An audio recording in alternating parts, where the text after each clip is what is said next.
finding out that I was touring the world to deny the Armenian genocide. It's a very interesting comment. It's completely wrong.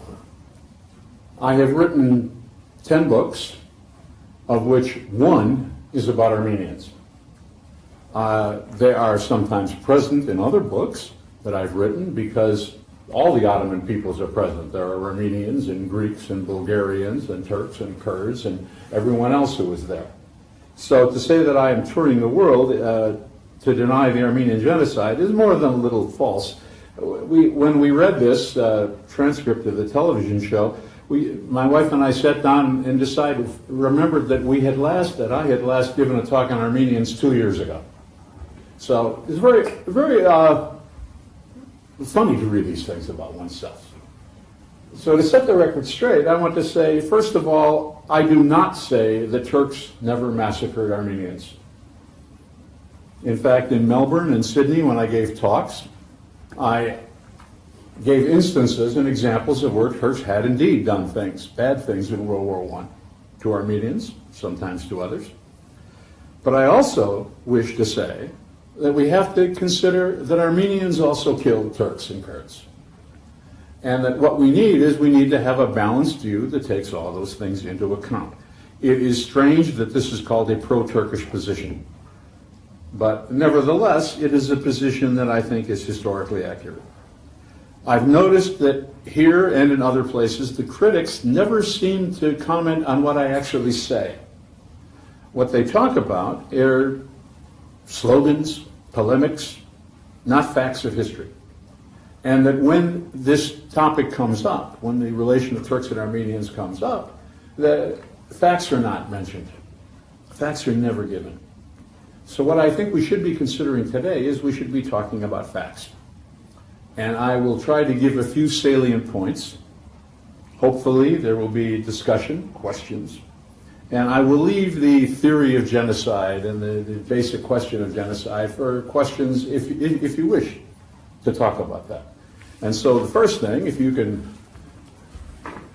the first thing I think we should understand is that the area that was called Armenia in the Ottoman Empire, the area called the Six Vilayets, and sometimes the area called Cilicia, which is down below that, was an area in which 3/4 of the people were Muslims. There was no such place as Armenia in the Ottoman Empire. Now, I think that's very important because when people say something should be created as they say it was before, this is just completely wrong. This is a place that had a vast majority of Turks in the north and a vast majority of Kurds in the south, and Turks also in the west. Sorry, I don't want to interrupt. Of course. Just one simple question, just so I clarify this. Had there been any substantial Muslim migration to that area? The main one took place in the 11th century. So, unquestionably. Although I should say, I gave a talk once purely about population, a rather dull and boring talk, and I talked about the Armenian kingdoms who had been there before and how the population changed that early. And this Armenian professor stood up and said, "You're making a mistake, because just because the king was Armenian doesn't mean the people were." So, difficult. Together, the Armenians and the Turks lived for 800 years. 800 years in which things weren't perfect, but in which they lived side by side and managed to survive. Then things began to change. Sorry, Professor, just to interrupt, just to let everyone know that those bells and the lights flashing mean that every MP must return to the chamber for a vote. Sure.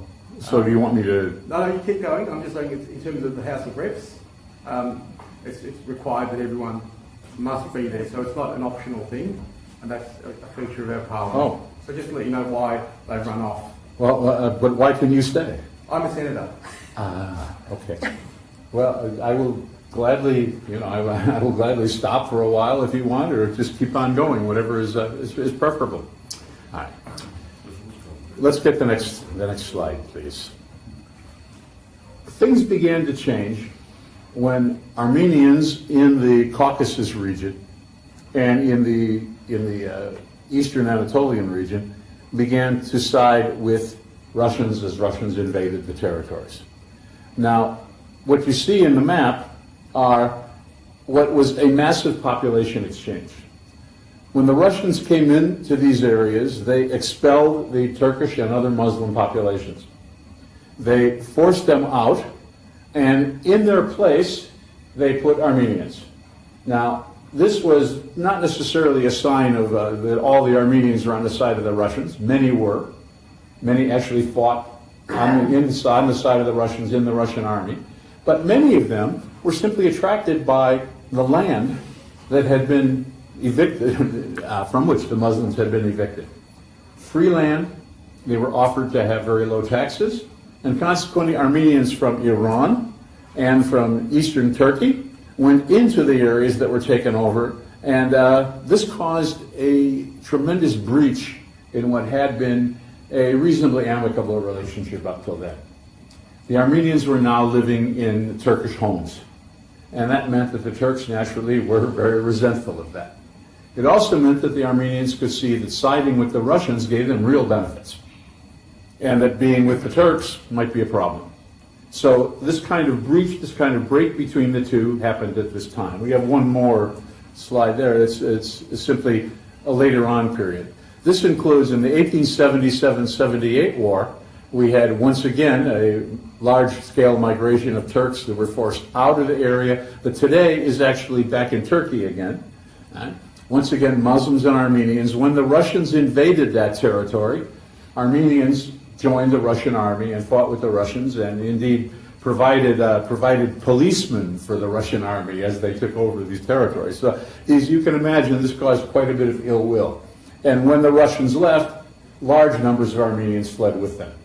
Yeah? They feared the Muslims' revenge. They feared that the Turks would take their revenge on them, and they probably were pretty accurate in that. That's probably exactly what would have happened. All right, if we can look at the next one. The other factor that changed things forever was Armenian nationalist revolution. There were two groups, the Hunchaks and the Dashnaks. If you can see, these are the openly declared manifestos or the programs of these two revolutionary parties.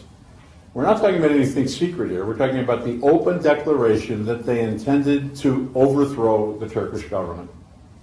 In other words, the Turks had real reason from their own mouths to feel that this was what was to take place. Now, I want you to remember the population figures. What we are talking about here is people that wish to overthrow the government and create an apartheid state, a state in which 1/4 of the population rules over 3/4 of the population.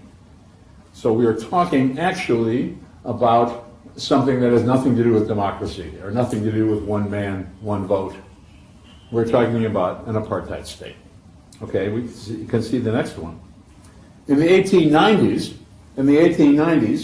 Armenians revolted, of the Hunchak party, revolted all over eastern Anatolia. Major revolts in Van, Sassoon, Zeytun, Adana, and minor incidents in which sometimes hundreds of people were killed, minor incidents all over. The intention of these revolts was not to succeed in overthrowing the Ottoman government because they knew they couldn't do that. First of all, they were only 1/4 of the population. If the Muslims of the area, they could stop them without any problem. The Ottoman government could stop them without any problem. But the intention was, and actually carried out, the intention was to attack and to kill Kurds and Turks, and to cause them to, in revenge, kill Armenians. And indeed, this did take place in many places, in Erzurum, in the areas you see up there. Things like people would get up on rooftops on Friday, and when the Turks would go to the mosque, they would start to shoot the Turks, and then the Turks would, of course, take their revenge, not on the people that were doing the shooting, it's hard to catch them, but on regular old Armenians that might be in the marketplace. So this was successful in that they did cause Europeans and Americans to write all sorts of terrible things about Turks. But it was unsuccessful because it did not cause what they wanted. They wished to have the Europeans intervene.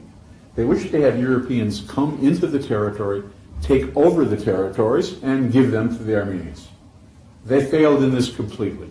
They failed in this because the Europeans could not agree. The British thought that would be a fine idea, but not if the Russians take it. The Russians thought that'd be a fine idea, but only if we take it. And consequently, nothing happened. Nothing happened, not because the Armenians weren't successful. They were. I mean, they convinced everyone that what happened was going on. And I might say almost always wrong history. But because the Europeans couldn't agree, everything quieted down.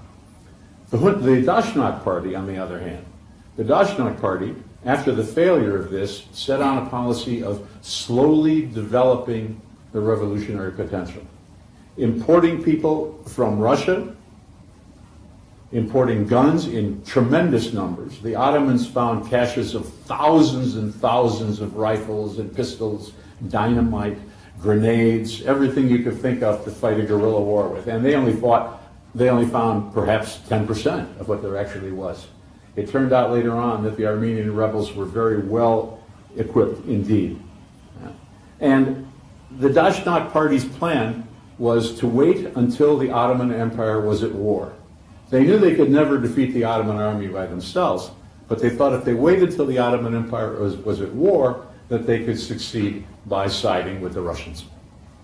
I think this was probably a great misunderstanding on their part. I don't think the Russians ever deliberately helped anyone to become independent. The Russians wanted it for themselves. But the Armenians, revolutionaries, thought that that was the case. And they were supported by the Armenian population. The British, who were by no means friends of the Turks, the British consuls reported at the time that the entire Armenian population of the East and the Southeast were anticipating and waiting for the Russians to arrive. Now, it makes a certain amount of sense because they thought the Russians were going to win and they wanted to be on the winning side. In any case, everyone agreed that that was the case. When war came, the Dashnaq Party, the Armenian rebels, received the equivalent of $15 million to buy weapons and to support themselves just before the war began from the Russians. The Dashnaqs went up to Russia, collected the money, came back and used the money to help their revolution, which of course they had been they've ready for 20 years, they've been preparing for. Next slide. When the war began, actually, the Ottoman intelligence and the conscription officers who were going around trying to make sure that people did their duty and enrolled in the army, Armenians were supposed to be in the army as well, they found that in that entire region that you see there, they found that there were virtually no Armenian young men who were able to serve because they had all left. They had either gone to Russia and joined the Russian troops, or else they had created bands called Chete bands of guerrillas, in the area to fight the Ottomans. Next one, please. In eastern Anatolia, Armenians revolted basically all over.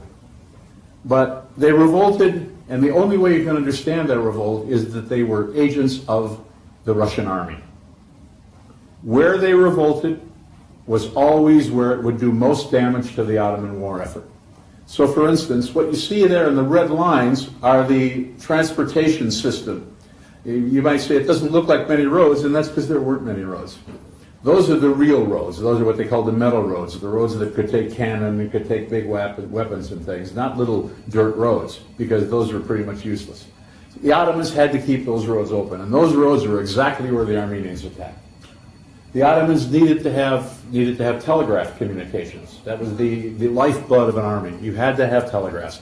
And what did the Armenians do? But tens of thousands of Armenian guerrillas and partisan troops attacked the Ottoman communication system. So much so that the Ottomans had to delegate whole divisions of troops. Instead of fighting the Russians, the divisions of troops had to come down and fight the Armenians.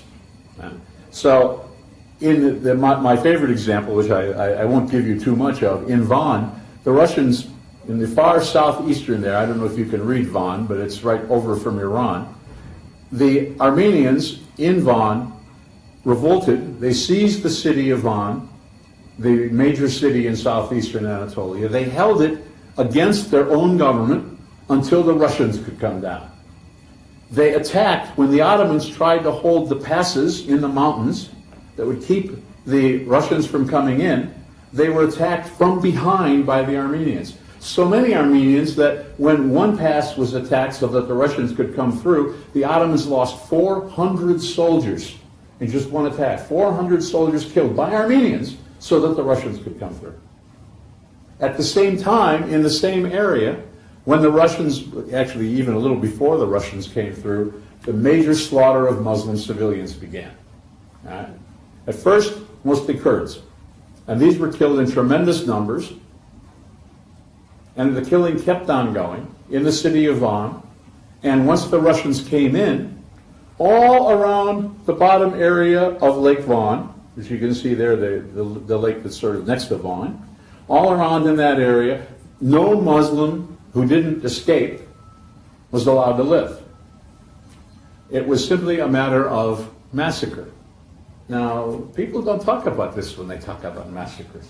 But as a matter of fact, the first massacres actually were massacres of Muslims.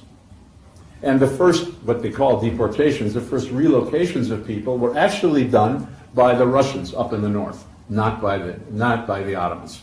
But of course, these things were never talked about. In Van, when the Russians managed to break the Ottoman lines and attack in the east, when the Russians managed to win the war in the east, I believe, and many other historians believe, they were able to do that because of the Armenian revolt. When the Russians came down and tried to attack through from Iran, they went down through Iran and came over to attack Van, not only were the passes a problem, as I mentioned, but in a great battle that the Ottomans fought with them at Dilman, it was a close thing, the kind of battle that the whole war turns on. The Ottomans lost, just barely lost. And the reason they lost was because there were 6,000 Ottoman troops in Van that had to stay there to fight the Armenians. Actually, that was needed to win the war. And because they weren't there, the Ottomans had to be in full retreat.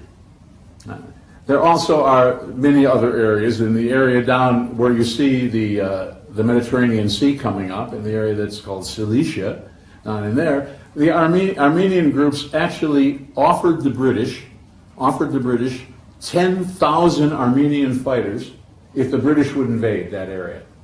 The idea was that the British should use their boats and their soldiers, they should invade the Armenians, would act in the mountains, cut the Ottoman supply lines, attack the Ottoman lines in every way they could, and they would help the British tremendously. The British, I hope no one here is too British, they were too stupid to take it because they wanted to have this other place called Gallipoli. They attacked in Gallipoli instead, and this was a perfect place to attack here.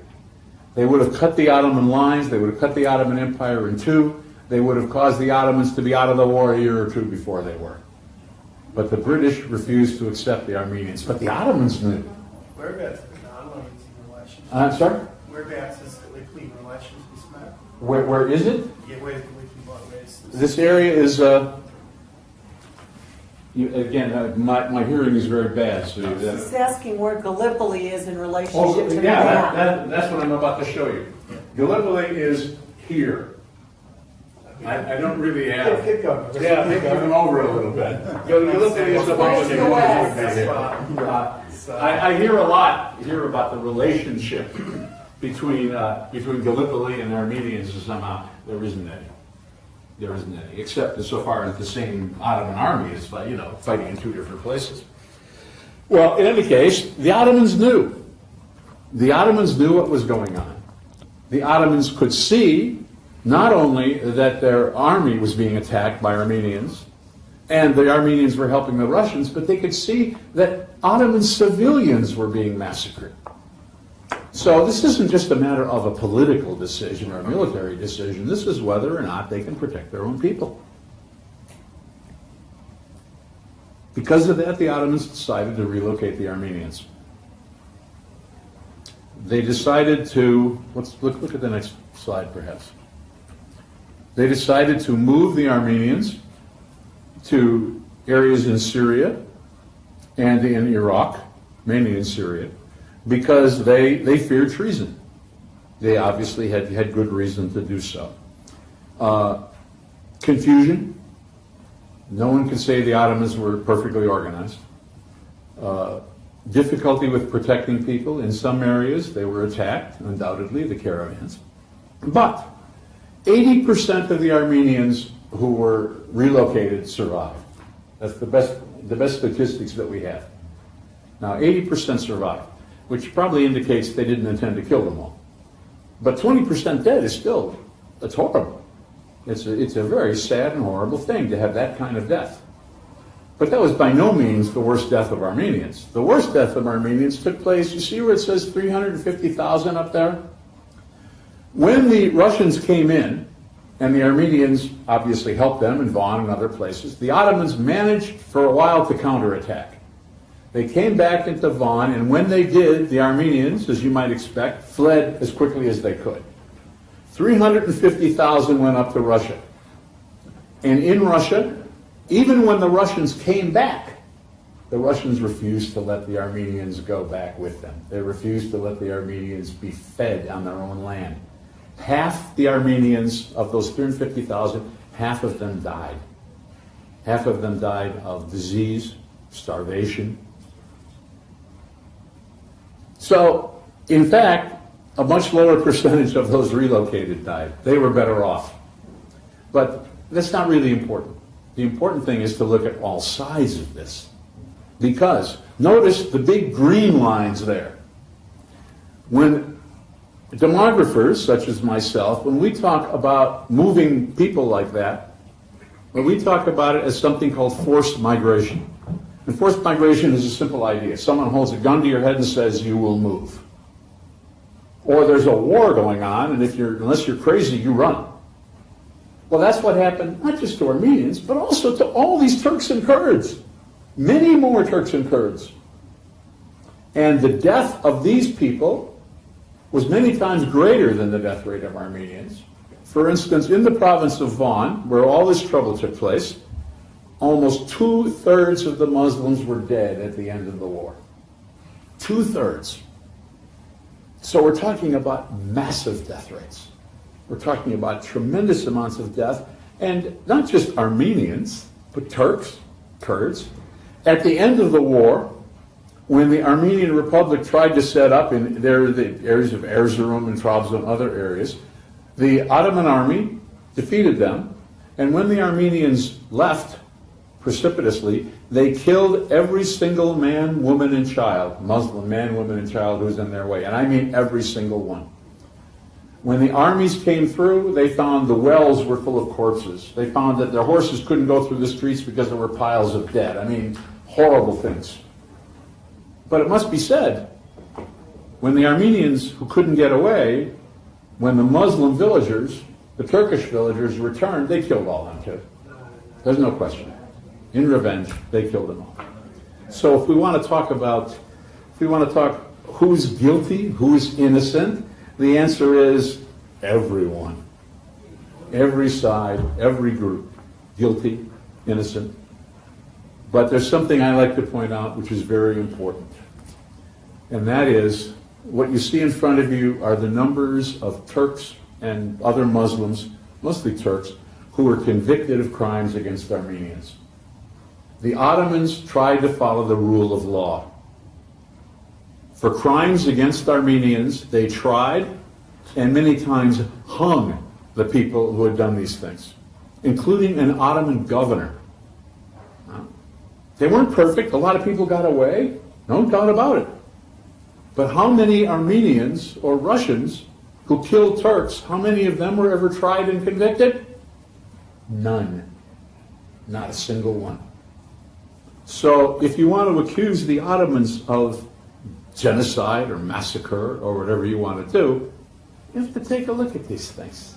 Huh? People who intend to kill everyone don't put the people who do kill them on trial. They don't hang their own people for that. That's not the sort of thing that happens. But it's the sort of thing that the Ottomans did always. I don't expect that anyone is going to take only my analysis.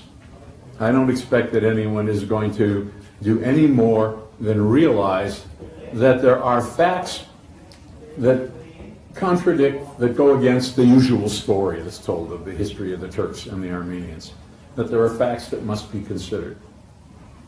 I also hope that people will realize what must be done. that we should forget slogans, forget polemics, forget insults, and we should study the facts. We should have discussion, we should have debate, we should have scholars getting together, historians that are Turks, Armenians, and scholars that are neither one, like myself perhaps. We should be making a study that is like any other history. It should be a calm, rational analysis of the facts, because that, after all, is the only way that historians find the truth. Thank you. Now, I'd say the questions of, if anyone does come back in and they want to know anything that's on the slides, I'd be glad to explain. And I have to say, I could talk about genocide, talk about any other thing that you wanted to consider. So please, questions. And if you don't ask questions, then I get to go home and have lunch. Professor McCarthy, Yes. I want to ask a question so we can delay. Yeah, but it sounds like you're a set-up job here. Who knows what you're going to ask? No, it's a very, very innocent question. The whole genocide question you referred to, can you perhaps elaborate on that? What genocide is? See why I say this seems like a set-up job, because I just happen to have the next slide be about genocide. Not intention, honest. One more through there, and just to consider the whole, because I did actually mention that I would talk about genocide, and I will. Most people that discuss genocide discuss what's called the United Nations Genocide Convention. And the United Nations Genocide Convention is what the main part of it is what you see up there in front of you, plus a couple of other definitions. Usually when people call something a genocide, they mean it follows this convention. If you read the convention, you'll notice that it is such an incredibly broad statement of man's inhumanity to man that it applies to almost anything you do. If I decide that I do not like Australians, and I hit an Australian in the jaw because he's an Australian, that is, under the UN Convention, genocide. If I decide that I don't like Australians, so I won't allow an Australian child to go to school, that's also genocide. Now, both those things are terrible. They're not very nice. But to say that they're genocide seems to be stretching things a bit. Because when people think of genocide, they don't think of that. They think of Hitler. When people think of genocide, they think of, let's go to the next slide, what they think of are more accurate definitions. To commit genocide, you have to intend to destroy an entire group.